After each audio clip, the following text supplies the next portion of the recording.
ولا تجعل في قلوبنا غلا للذين آمنوا. Ne place pas dans nos cœurs ghil, qui veut dire rancune, pour ceux qui ont cru. Ne permets pas à la rancune de venir, ne place pas la rancune dans nos cœurs, pour ceux qui ont cru. Ceci est un droit important dont nous devons nous souvenir. Que oui, certaines rancunes sont peut-être déjà là, et nous n'avons pas fait d'invocation pour ça. Mais nous demandons pour le futur, Ya Allah, ne permets pas d'autres rancunes. Tout ce que j'ai, j'aurais aimé ne pas l'avoir, mais ne permets pas d'autres rancunes ou que ces rancunes s'intensifient dans mon cœur. C'est un droit que nous faisons même pour cette vie, parce que c'est une chose difficile à porter pour un croyant.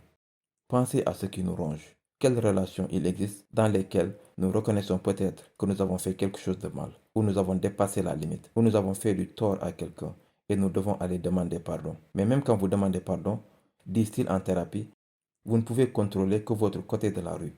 Mais si vous allez vous excuser auprès de quelqu'un pour ce que vous avez fait de mal, cela ne veut pas dire que tout va bien.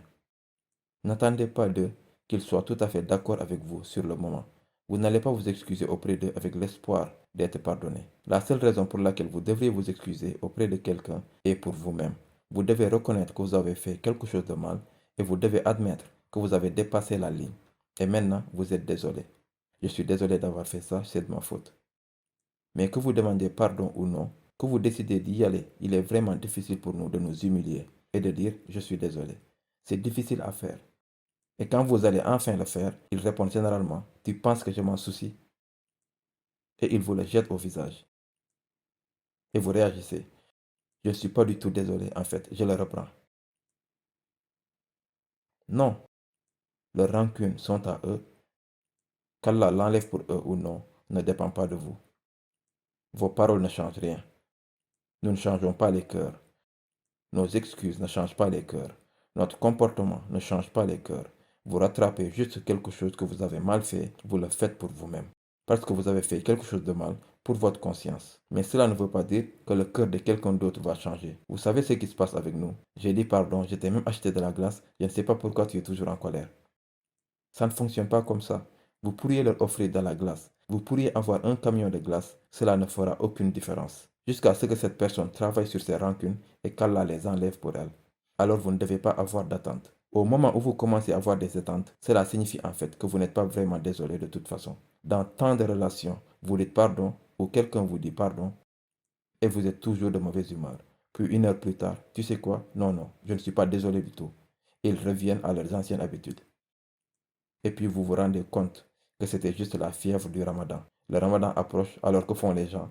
Et c'est le mois de Ramadan, nous devons nous rapprocher d'Allah subhanahu wa ta'ala. Je voulais juste dire, j'étais déjà blessé. Ils savent qu'ils vous ont fait du mal, mais ils disent, si j'étais déjà blessé, ils connaissent la liste complète de ce qu'ils ont dit et fait. Mais si par une chance de 0,001%, j'ai déjà dit quelque chose qui t'a blessé, qu'Allah me pardonne et que tu me pardonnes.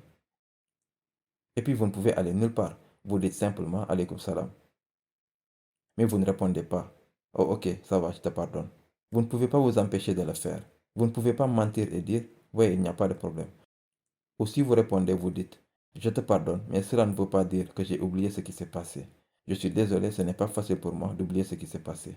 Si vous dites quelque chose comme ça, en réponse, ils disent, oh oui, eh bien, je n'ai pas oublié non plus ce que tu as fait. Et puis ça recommence. Parce que parfois, la rancune est des deux côtés. N'essayez pas de l'enlever artificiellement. Ne dites pas des choses que vous ne pensez pas. Pourquoi dites-vous ce que vous ne faites pas? Ne dites pas ce que vous attendez des gens. Dites ce que vous attendez d'Allah Azzawajal. C'est tout. Un bon moyen pour vous de vous excuser est, regarde, que tu me pardonnes ou non, que tu décides que nous revenons à la normale ou pas, ce n'est pas le but. Je voulais admettre que j'ai fait quelque chose de mal. Je voulais admettre que j'ai franchi une ligne que je n'aurais pas dû franchir et j'en suis vraiment désolé. Et je n'attends pas de réponse. Je n'attends rien en retour. C'est vous qui devez essayer d'enlever la rancune de votre propre cœur. C'est vous qui enlevez la rancune de votre propre cœur. Donc quand nous faisons à Allah cette doigt, ne place pas dans nos cœurs la rancune envers ceux qui ont cru et vous devez décider ce que vous êtes capable de surmonter, ce que vous pouvez pardonner. Si vous pouvez sincèrement demander pardon, pas artificiellement, le simple fait de dire pardon à quelqu'un n'est pas authentique. Et si vous êtes capable de le faire avec votre cœur, alors cela signifie quelque chose. Alors vous avez vraiment fait cette doigt à Allah également.